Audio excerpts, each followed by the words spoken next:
cruauté de la situation, disons, il a dit au dessert, devant son fameux gâteau en chocolat, il a annoncé qu'on venait d'attaquer la base aérienne de Damas.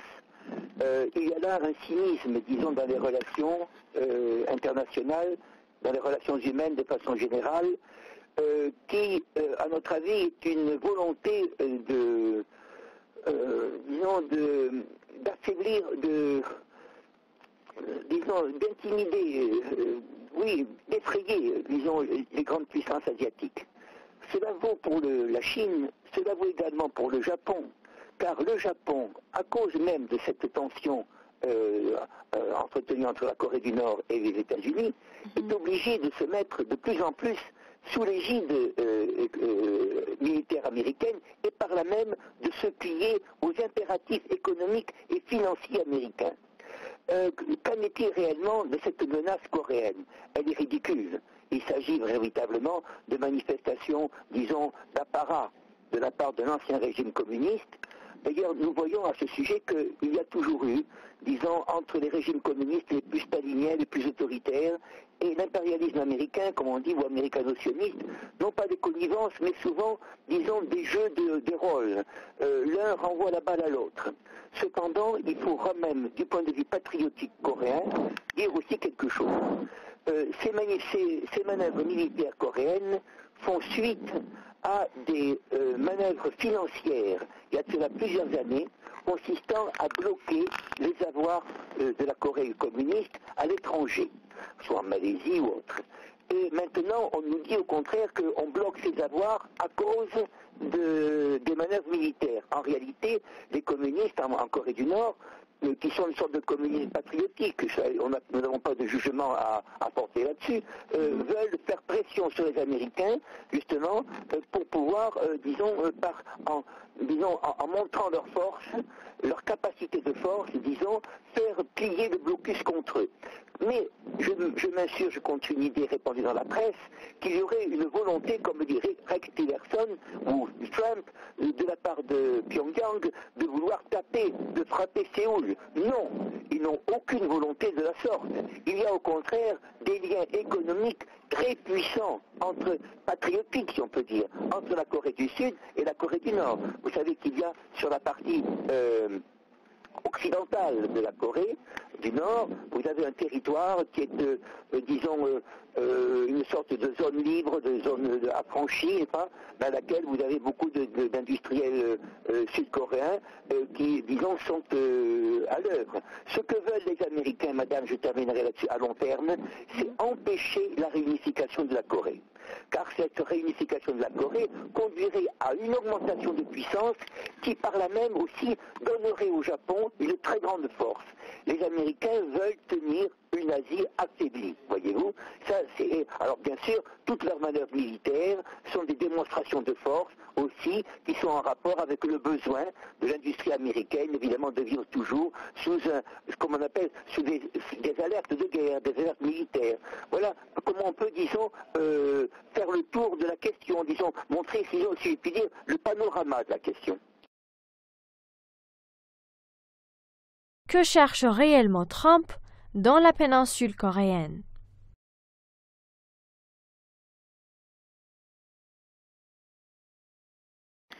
Eh bien, on peut dire que, avant de dire ce qu'ils cherchent, nous pouvons dire depuis quand les Américains cherchent à développer une stratégie à l'intérieur de cette péninsule, en Asie orientale. Vous savez que lorsqu'il y avait des incidents dans le Golfe Persique, par exemple, la presse occidentale, la presse américaine, disons, avertissait que la marine américaine, les forces armées américaines avaient changé leur stratégie globale, que maintenant ils étaient intéressés par, disons, le sud-est asiatique, depuis de l'Indonésie, disons, jusqu'au Japon, qu'eux-mêmes prenaient parti dans la lutte entre la Chine et le Japon pour la possession de certaines îles. Ce sont, à notre avis, des prétextes artificiels, c'est-à-dire que tout se passe comme si les Américains voulaient, disons, étendre leur puissance comment vous dire, chercher un affrontement avec la Russie, car ce n'est pas la Chine qui est visée, mais c'est la Russie, et essayer de négocier avec la Chine, qui se trouve être quand même, à certains égards, dans une situation difficile du point de vue économique, par rapport à ce qu'elle était, par exemple, cela une dizaine d'années, et donc les Américains veulent, disons, à la fois faire pression sur la Russie pour chercher un accord, bien sûr, qui soit en leur faveur, un accord de force, mais également, disons, prendre la Chine à témoin, disons, user, comment vous dire, profiter de ses faiblesses pour lui imposer un certain allègement financier, car la Chine préoccupe beaucoup les Américains dans la mesure où elle a un très grand nombre de bons du trésor, voyez-vous,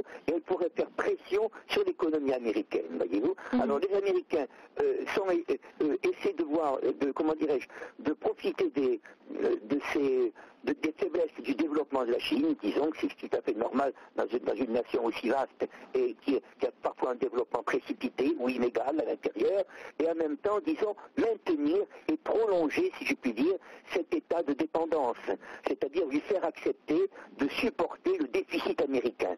Vous voyez, derrière ces démonstrations de force militaire, il y a quand même des projets économiques, des projets de vassalisation financière économique qui touchent la Chine et le Japon. Je crois d'ailleurs que le grand tort des Américains, c'est de ne pas voir qu'il y a une unité asiatique, culturelle, dirigée contre eux. Le 29 avril 2017, quelques heures après une réunion extraordinaire du Conseil de sécurité, la Corée du Nord procède à un nouveau tir de missiles balistiques. Pour les analystes, ce n'est pas tant l'essai balistique en soi que le message qu'il envoie qui importe. Avec ou sans l'aide chinoise, la Corée du Nord tiendra tête aux États-Unis. Quel est votre avis à ce sujet? Eh bien oui, la Corée du Nord est capable, sur le plan militaire classique, de tenir tête à l'armée américaine. Vous savez, comme j'étais un jeune enfant à l'époque, je me souviens de la guerre de Corée, effectivement, avec l'aide chinoise, bien sûr, mais disons, il y avait une volonté patriotique, hein, qui n'avait rien à voir avec une idéologie communiste, il y avait une volonté patriotique de tenir tête aux Américains, c'est-à-dire à une grande coalition sous l'égide des Nations Unies, qui avait amené des Turcs aux Français, etc., partout, disons, des contingents militaires, qui avait d'ailleurs eu guerre qui avait eu pour but le maintien finalement d'une division de la Corée, voyez, car ce qui fait peur aux Américains, c'est l'unification de la Corée. Donc ils prendront prétexte justement de ces essais américains, de ces essais nord-coréens, pour pouvoir, disons, faire pression sur la Corée du Sud et surtout éviter, bien sûr, ou interrompre les mouvements démocratiques qui agitent de façon très disciplinée d'ailleurs, selon une mentalité coréenne, de façon très disciplinée, les jeunes gens, la jeunesse demandent sans recourir à des désordres excessifs, demandent, disons, un changement de régime. Je crois que les Américains sont là justement pour pouvoir, par la menace, en exagérant la menace nord-coréenne, voyez-vous, en disant que celle-ci veut frapper, c'est ce qu'a dit Tillerson, je crois, le secrétaire d'État veut frapper Séoul, il veut frapper Tokyo. Non, ceci est tout à fait exagéré. Je crois que avec leurs moyens, les Nord-Coréens quand même défendent à la fois leur régime, et si je puis me permettre de dire ceci, je dirais que leur attitude n'est pas une attitude sectaire communiste, mais qu'ils veulent que les négociations se fassent entre les deux Corées, voyez-vous. Et il est possible que la menace que les Américains agitent contre la Corée du Sud et le Japon pousse au contraire ces deux pays à demander, c'est le sens d'ailleurs de la diplomatie chinoise, de la diplomatie russe, à ce qu'il y ait une négociation directe entre la Corée du Sud et la Corée du Nord. Je crois que, disons, les Américains essaient de... disons, au fond, ils n'ont qu'un seul but, c'est de rendre leur puissance, leur présence nécessaire. Et je crois que la réponse, au contraire, c'est que les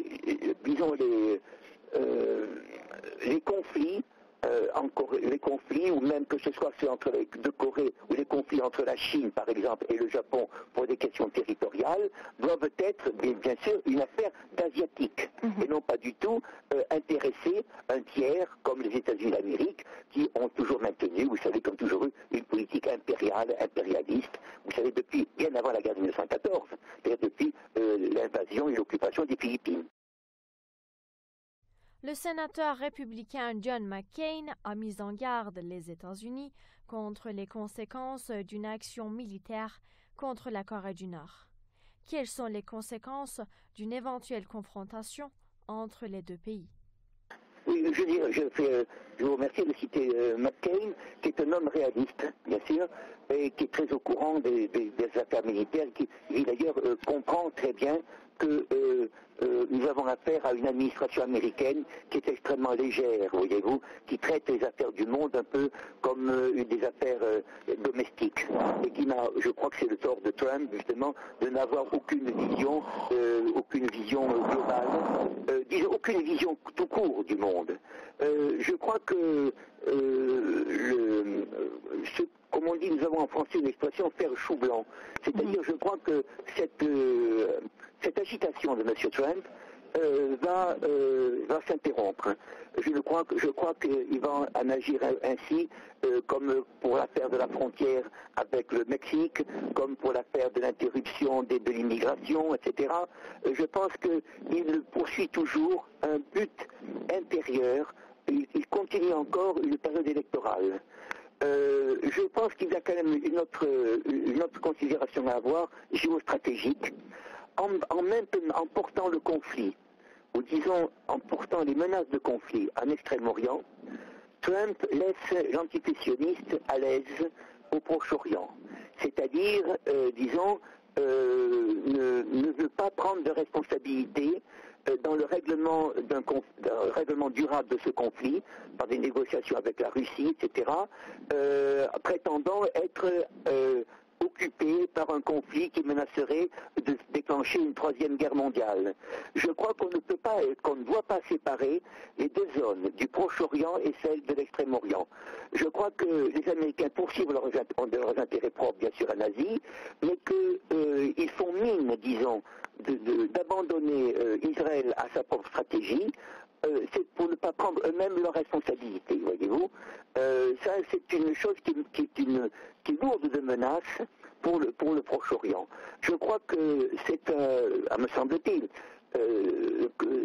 nous avons affaire, disons, à un vacarme militaire en Extrême-Orient, voyez-vous, et que ce vacarme militaire pourrait très bien cacher, au contraire, une augmentation de l'agressivité sioniste au Proche-Orient, oui, dans laquelle les Américains, disons, se laveraient les mains en disant qu'ils sont eux occupés à préserver la paix mondiale contre un agresseur, etc.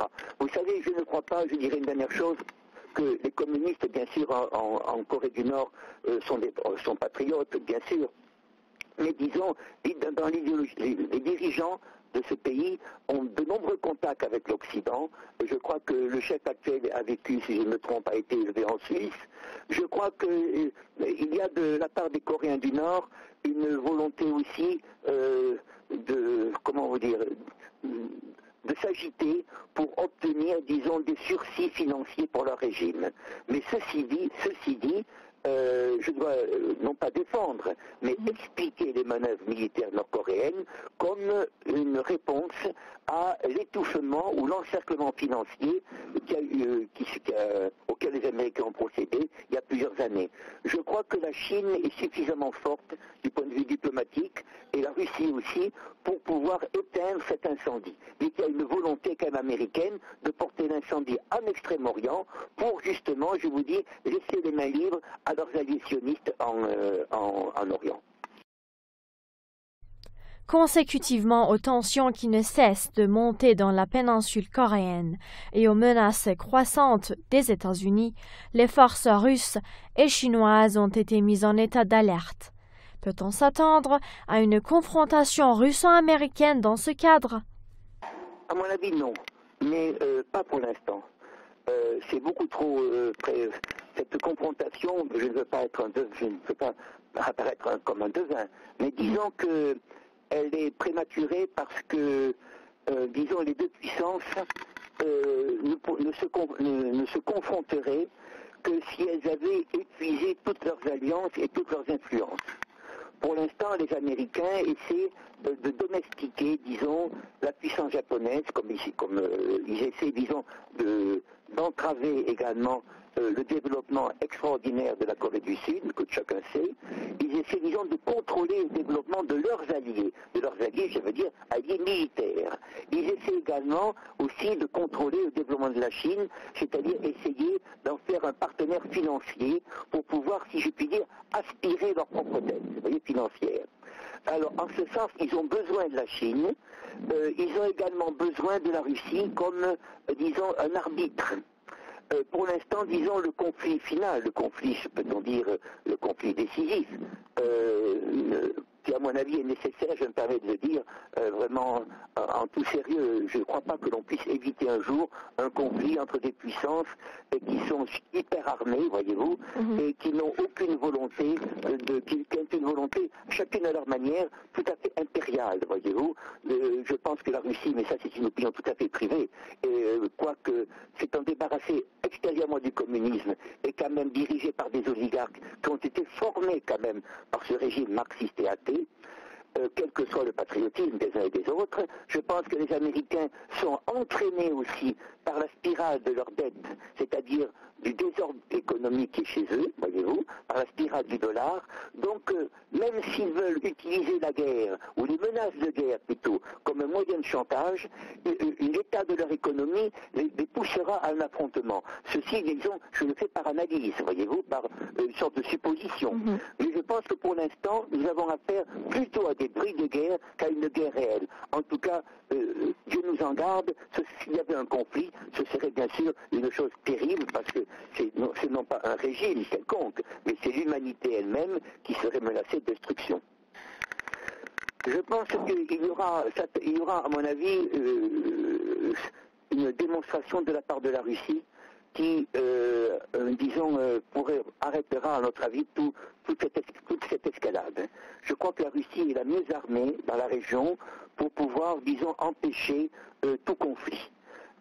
Si la Russie n'était pas armée comme elle l'est, disons, je pense que les Américains auraient beaucoup plus d'audace et d'impudence.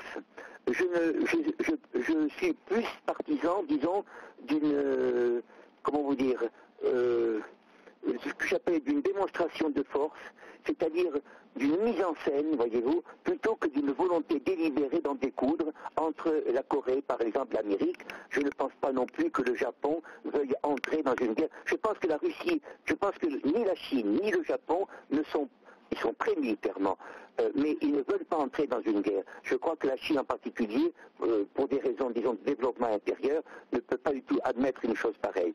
Elle est prête à négocier. Je pense que les Américains eux-mêmes, disons, ne peuvent pas non plus se lancer dans une aventure militaire.